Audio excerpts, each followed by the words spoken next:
Assalamualaikum warahmatullahi wabarakatuh. Alhamdulillahillazi arsala rasulahu bil huda wa dinil haqq liyuzhirahu 'alad dini kullih wa kafa billahi shahida. Wa usalli wa usallimu ala rasulihil karim wa ala alihi wa sahbihi ajma'in. Saudara-saudari yang dimuliakan, alhamdulillah kita bertemu semula dalam acara mingguan yang kita lakukan di Rumah Segambut sekian lama tetapi tertunda jamaahnya kerana kita menghadapi malapetaka virus COVID-19 dan kita harus bersabar, beribadah di rumah dan senantiasa menganggap tugas kita adalah untuk menjaga keselamatan, memperkukuhkan iman amal kita, mematuhi peraturan terutama untuk kekal di rumah. Kita mulakan seperti biasa dalam acara-acara yang kita adakan dengan membaca beramai-ramai selawat.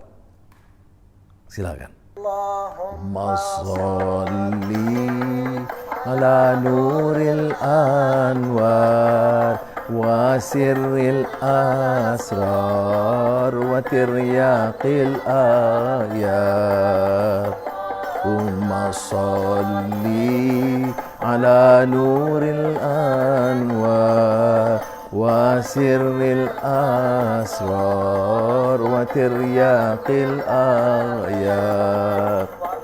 Tahibabil yasari sayyidina wa maulana Muhammadanil Mukhtar. Allahumma salli ala nuril anwar wa sirril asrar wa tiryaqil ayat.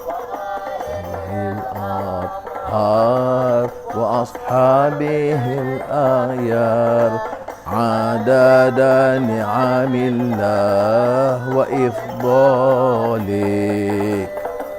Allahumma salli ala nuril anwar wa sirril asrar wa tiryaqil ayat.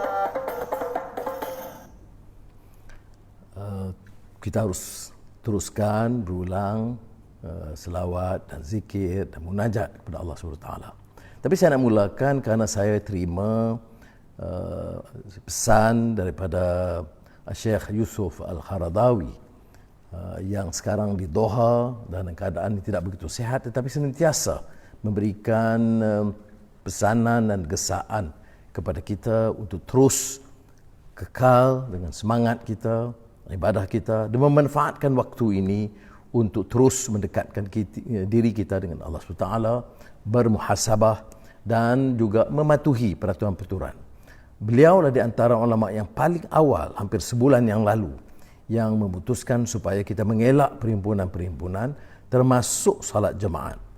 Pada masa itu belum lagi ada dukungan, tetapi sekarang alhamdulillah kita dapat patuh walaupun masih ada kekeliruan di setengah orang, mana mungkin masjid ditutup, masjid tidak ditutup, azan diteruskan, tetapi jamaah itu untuk mengawal keselamatan kita dan saya harap kita patuh.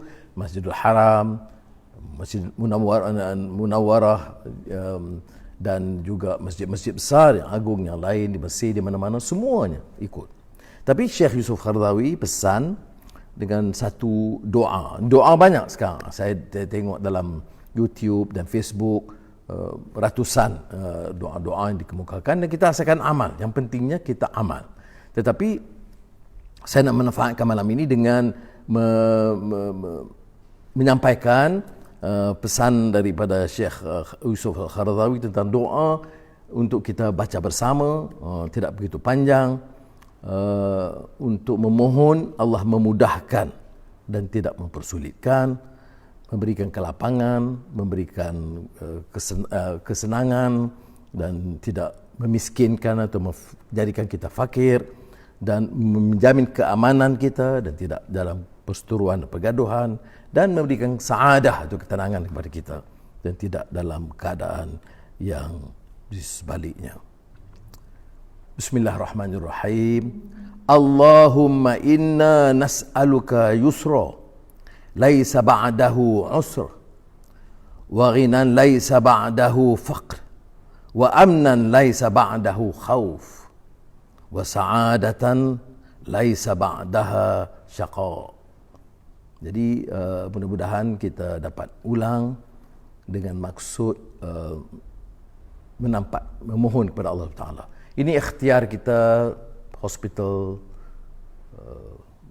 mengekalkan jarak sosial, perubatan, vitamin tambahan, itu semua ikhtiar. Tetapi kita harus jangan lupa memohon kepada Allah Subhanahu Wa Taala supaya kita senantiasa beringat. Ya.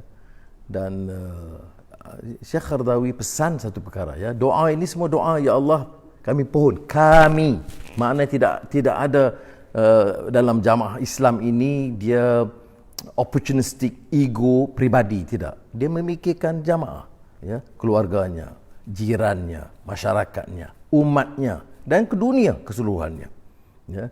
Dan dia sebut umpamanya dalam mesej khas dia, umpamanya tiap salat kita baca Fatihah, ihdinas siratal mustaqim, kami beri jalan siratal mustaqim, itu bagi kepada kami. Jadi sentiasa plural sifatnya jamaah, supaya kita menunjukkan keprihatinan kita. Dan kami tentunya di kalangan yang paling susah, kami yang kaya, kami yang berkuasa, kami yang menderita, kami yang miskin papa kedana, itu beza. Sebab itu kita manfaatkan waktu kita, keupayaan kita untuk membantu. Saya dengar kadang-kadang ada yang sudah hidupnya lumayan, senang lenang, dapat kekayaan, tapi yang sibuk bila nak dapat bantuan, bila nak dapat kerjasama. Dalam mana-mana kerajaan sekalipun, apatah lagi kerajaan Malaysia sekarang, kita keuangan kita terbatas. Jadi kita mula membantu orang yang paling susah, ya.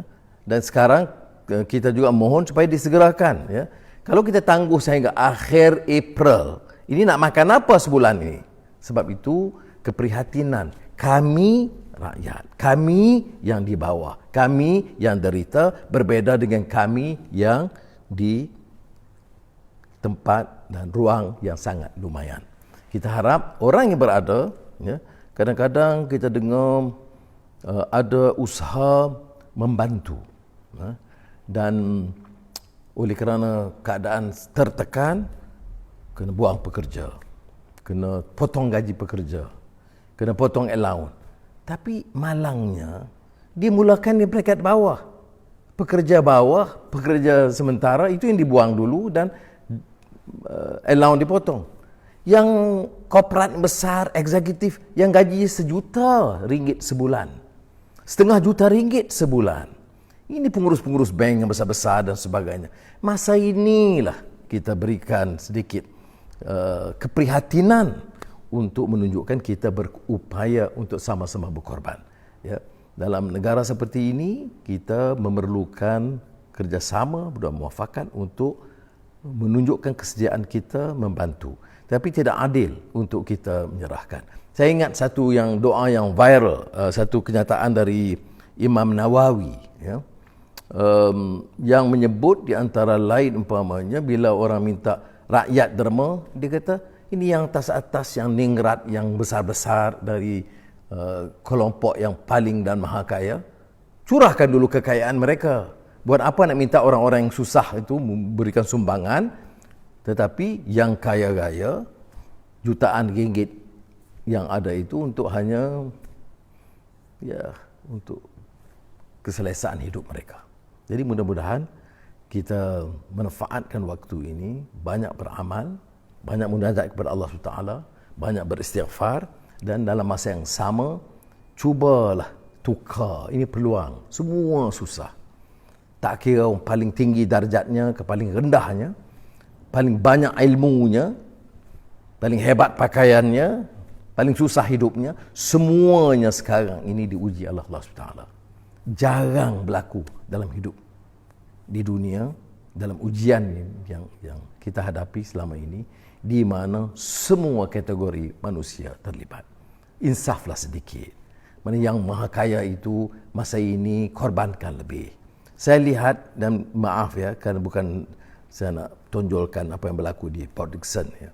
Tapi oleh kerana saya bertanggungjawab secara langsung untuk melihat setiap keadaan, setiap kampung, setiap lorong, setiap pekan, saya tahu keupayaan kita terbatas. Apa yang kita patut ikhtiar untuk hospital, untuk IPD, untuk kampung, tapi rupa-rupanya masalahnya sangat besar. Sebab itu saya senantiasa mendesak supaya kerajaan tidak menangguhkan pelaksanaannya untuk berminggu-minggu ini, kerana ia maklum adalah beban yang lebih besar.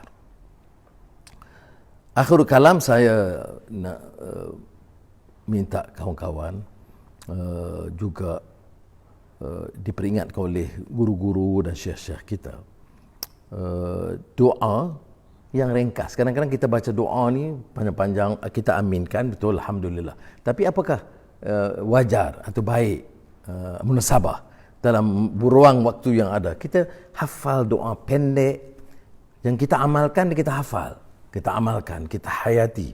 Kerana doa ini juga penghayatan. Selalu kita dalam, saya ingat usrah masa muda-muda, dalam lingkungan ABIM dulu, kita selalu hafal ayat yang awal untuk dalam konteks dakwah, iaitu Bismillahirrahmanirrahim, ya ayyuhalladzina amanu istajibu lillahi walir rasul idza da'akum lima yuhyikum.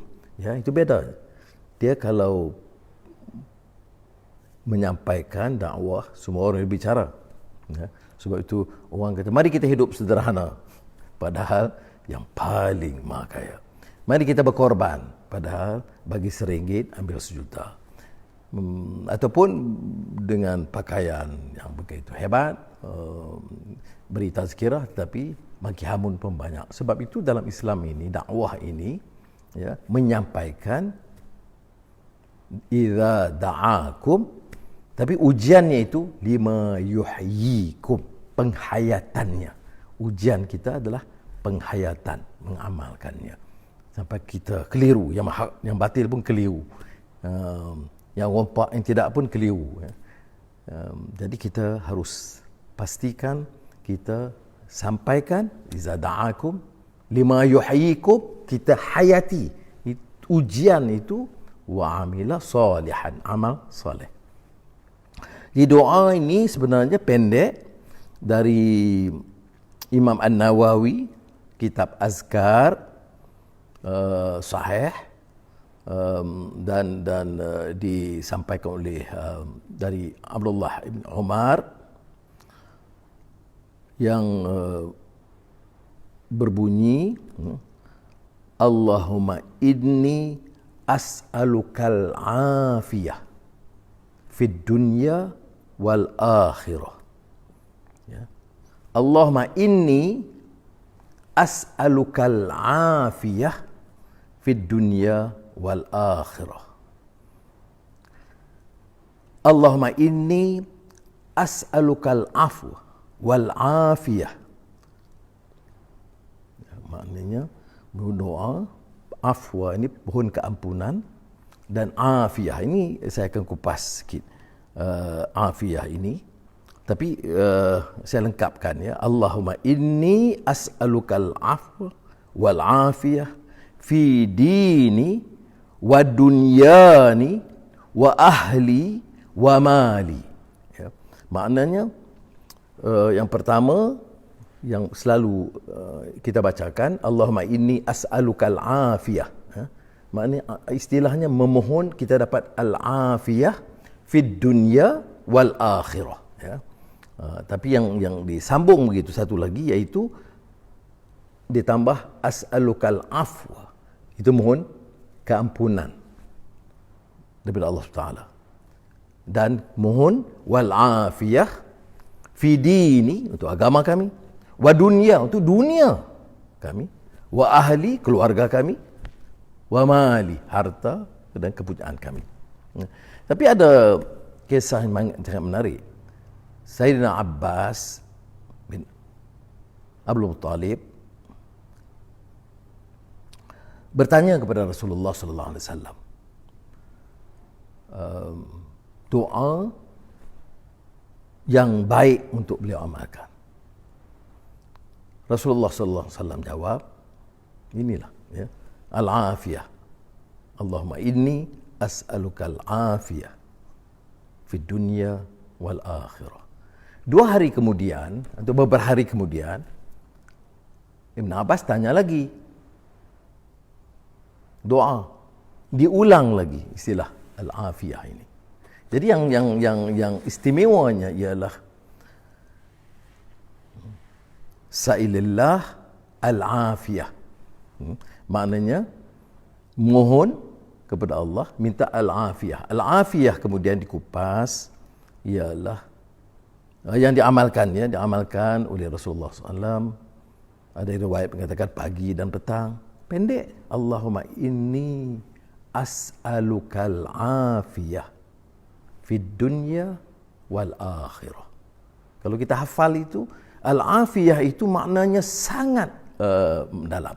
Kalau tidak, satu perkataan yang Rasulullah SAW jadikan ini sebagai amalan dan minta Abbas, bapa saudara yang dikasihinya, untuk mengamalkan. Kena maksud al-afiyah apa? Kesihatan, al-afiyah kesejahteraan, al-afiyah dunia dan akhirat, al-afiyah tentang keimanan, al-afiyah tentang kesihatan, tentang akhlak, tentang kebajikan keluarga, tentang masyarakat. Itu disebut tentang kesejahteraan. Jadi istilahnya al-afiyah. Kita dalam bahasa Melayu pun tak kurang, sebab dia tanya mudah-mudahan kita semua sehat wal afiat. Jadi daripada istilah al-afiyah. Jadi orang-orang kita dulu, ulama-ulama kita dulu itu memperkenalkan perkataan ini, walaupun bagi kita hanya dalam konteks sehat wal afiat. Tapi sebenarnya sehat al-afiyah, kesejahteraan keseluruhannya. Mudah-mudahan kita mendapat keberkatan dari Allah SWT menghadapi malapetaka ini dengan sabar, dengan bijaksana. Ya, jangan cepat menghukum. Kadang-kadang kita lihat umpamanya dengar satu pandangan terus buat hukuman. Saya lihat kadang-kadang komen-komen kawan-kawan kita, orang Melayu, orang Islam, tapi tak jaga langsung akhlak. Ikut sedap maki saja. Puas hati dia. Dia tak tahu itu kebebasan dia. Allah uji di zaman ini, suruh kita sabar, akhlak yang baik. Tapi oleh kerana dia bayar 2-3 ribu ringgit sebulan, maki walhamun. Dan tidak baik. Jadi mudah-mudahan kita gunakan beristighfar kepada Allah Ta'ala, memanfaatkan ujian-ujian besar yang dihadapi oleh seluruh dunia. Paling pandai, paling hebat teknologi, paling canggih kemudahan perubatan, masih terpaksa bertempur dengan coronavirus ini. Semoga Allah melindungi kita, menyelamatkan kita. Semoga Allah memberi taufik dan hidayah. Semoga Allah memberikan al-afiyah kepada kita. Wassalamualaikum warahmatullahi wabarakatuh.